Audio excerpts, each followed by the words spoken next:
बिस्मिल्लाहिर्रहमानिर्रहीम। रब्बि इश्रह ली सदरी व यस्सिर ली अमरी वहलुल उक़दतम मिन लिसानी यफ़क़हू क़ौली। सदक़ल्लाहुल अज़ीम। लाइट ऑफ गाइडेंस में अब्दुल रज़ाक आपसे मुखातिब है।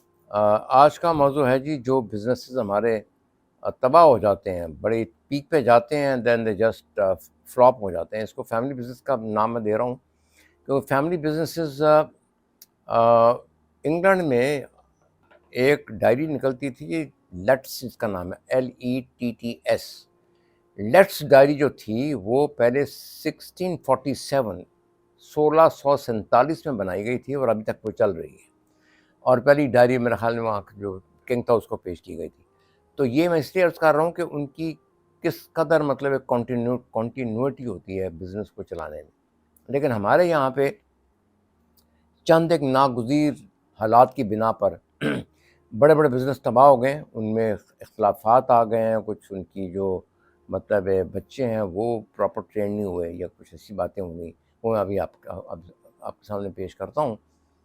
सबसे पहली बात तो ये है कि वो पाकिस्तान में एक नस्ल बड़ी मेहनत करती है, कमाती है, बिल्डअप करती है, नाम बनाती है, गुडविल बनाती है, और फिर दूसरी नस्ल जो है बड़े आराम से मज़े से टेक टिका कर रिलैक्स होकर उसको खाती है, और तीसरी नस्ल जो है वो बिल्कुल फिर रंग रोगन और ये वार्निश और मतलब इनके ऊपर आ जाती है, मजदूरी करते हैं, यानी मतलब नौकरियों पे आ जाते हैं। उसकी सबसे बड़ी वजह ये है कि ये जो लोग हैं, ये हर बंदा, हर बिजनेसमैन, हर सियासतदान, हर डॉक्टर, हर इंजीनियर ये चाहता है कि मेरे बच्चे वही प्रोफेशन इख्तियार करें जो मैंने मतलब है किया हुआ है, ताकि मैंने जो प्रैक्टिस बनाई है उसको मैंने इनको पास ऑन कर सकूँ। सियासतदान भी यही चाहता है, जिस तरह हमारे मुल्क में भी है, बाकी मुल्कों में भी है, श्रीलंका में भी ऐसी है, इंडिया में भी ऐसी है। तो हम मुख्तलिफ नहीं हैं, लेकिन उससे ये होता है कि ये कारोबार में ख़ास तौर पे बच्चे, मिसाल के तौर पे 3-4 बच्चे हैं, उसमें 1-2 सही होंगे, बाकी जो है मतलब है थक्कड़ हैं, पढ़े लिखे नहीं हैं ज़्यादा, वो काम नहीं कर सकते। लेकिन वो चाहते हैं कि जो बंदे काम कर रहे हैं, जो एक्टिवली इन्वॉल्व हैं, उनके लेवल पे आ जाएँ। तो ये एक बड़ी एक भूल होती है। यहाँ पे मेरे ख़्याल में एक तो सिस्टम एंड प्रोसीजर प्रॉपर नहीं होते किसी भी कारोबार बिज़नेस के। दूसरे, उनके आपस में जो पार्टनरशिप डीड या जो कुछ पार्टनरशिप डीड नहीं, जो भी मेमोरेंडम अंडरस्टैंडिंग होती है लिमिटेड कंपनी की, तो वो प्रॉपर नहीं होती। तीसरा, जब ये वालिद साहब या जो भी बंदा जिसने बिज़नेस बनाया होता है, ये अपने बच्चों में प्रॉपर उसकी बाँट या तक़सीम नहीं करता, फिर वो बाद में फिर लड़ाई झगड़े मार कुटाइयाँ शुरू होती हैं। बिज़नेस डिवाइड हो जाते हैं, मतलब डिवीज़न हो जाती है, वो फिर वो चीज़ नहीं रहती। मैं आपको कई मिसालें दे सकता हूँ। सबसे पहले तो वो मोहम्मदीन एंड सन्स, एक ज़माना था जब उन्होंने खाना काबा मस्जिद नबवी में पंखे सारे मतलब मुफ्त उन्होंने भेजे थे। फिर आपके मोहम्मद इलियास एंड सन्स हैं, वो सिगरेट के बहुत बड़े डीलर थे, वो मेरे ख्याल में पैकअप कर गए हुए हैं, शायद अभी थोड़ा बहुत एक आध उनका होगा। फजल एंड सन्स हैं, वो भी टुकड़े टुकड़े हो गए हुए हैं। इसके बाद हातमजीज़ हैं, साइकिल्स हैं, you name it, there are no many. Recent हमारे वो फैक्ट्री वेज जो डीफ्रीजर बनाते थे, 90% प्रोडक्शन थी उनकी, लेकिन चंद एक इख्तलाफात और लैक ऑफ सिस्टम की वजह से, यानी वो डिफरेंसेस भी बर्दाश्त नहीं करते। वो चाहते हैं दूसरा बंदा जो है ना हमसे इख्तलाफ ना करे और सारी चीज़ें ये ठीक हो जाए।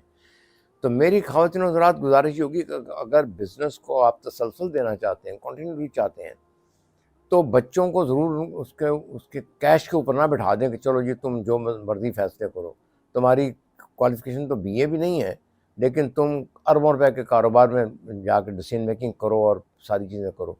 तो इससे धचका लगता है, कारोबार का बेड़ा ग़र्क होता है। इसलिए बेहतर यही है कि आप एक अच्छा CEO देखें, चीफ़ एग्ज़ीक्यूटिव ऑफ़िसर, जो कि हरफ़न मौला हो, चीज़ों को देखता हो, HR भी कर ले, सेल भी कर ले, परचेज़ भी कर ले, फाइनेंस को भी देख ले, मतलब ओवरऑल बाकी तो नीचे काम करने वाले होंगे, और वो कारोबार को चलाए। और जो उसके शेयर होल्डर हैं, जो इनहेरिटेड लोग करके आए हैं, उनको उसका शेयर दे दें, और जो उनके नाम आते हैं उनको डिविडेंड मिले। अगर वो बंदा साथ रहना चाहता है, फ़ाइन, नहीं रहना चाहता, वो वहाँ से छुट्टी करे, अपना शेयर बेचे, निकल जाए वहाँ से। तो इस तरह से इसकी कंटिन्यूटी हो सकती है। तो ख़वातीन हज़रात, ये भी एक कल्चर मेरे ख़्याल में पैदा करने की, इसको कंटिन्यू करने की ज़रूरत है, تو اس میں ہماری خدمات اگر آپ کو چاہیے تو ہم آپ کے لیے بالکل حاضر خدمت ہیں۔ اس میں یہ ہوتا ہے کہ آپ کے ایک تو سسٹم سٹرانگ بن جائیں، آپ کے ٹرمز اینڈ کنڈیشنز جو آپس میں جو بھی ایم او یو ہیں اپنی فیملی کے یا فیملی کے پارٹنرز کے، ڈائریکٹر کے، وہ پراپر ہوں، تو اور جہاں کہیں کس کی ذمہ داری کیا ہے، کس کا حقوق کیا ہیں، وہ سارے پراپرلی ڈیفائن ہوں، تو پھر اس کو ماننے کے لیے بھی سب لوگ تیار ہوں۔ چوتھا یہ ہے کہ کسی طریقے سے یہ کورٹ کچہری کے چکر میں نہ پڑے کہ اپنے کاروبار کو لے کے مطلب ہے آپ عدالتوں میں گھومتے پھریں گے تو کاروبار کیسے کریں گے۔ تو یہ ساری چند گزارشات ہیں جو ہم اپنے اسلامک کاروبار کے تھرو انشاءاللہ تعالیٰ آپ کو گائیڈ کرتے رہیں گے، اور انشاءاللہ بہت جلدی ہم اس میں ایک ریکنسیلیشن کمیٹی یا مثالتی کمیٹی کا بھی قیام لا رہے ہیں، جس میں مثال کے طور پہ پارٹنرز میں یا کوئی بزنس سپلائر میں، وینڈر میں، کسٹمر میں کوئی جھگڑا ہوتا ہے، اختلاف آتا ہے، تو اس کو ہم شرعی طریقے سے اور بزنس ایتھکس کے طریقے پہ بالکل امپارشلی اس کا فیصلہ بھی کر دیں گے انشاءاللہ تعالیٰ، پرووائڈیڈ پارٹیز ہم پہ اعتماد کریں کہ ہاں جی ہم نے اس کو اچھی طرح سے اس کا فیصلہ کر دیں گے۔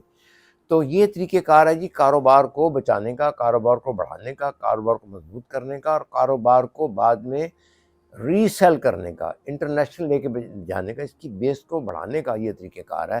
یہ طریقہ کار نہیں ہے کہ ایک بزنس بن گیا اور اس میں ساری فیملی جناب 10 چلی آ رہی ہے، جس کی کمپٹنس ہے وہ بھی آ رہا ہے، جس کی نہیں ہے وہ بھی چلا آ رہا ہے۔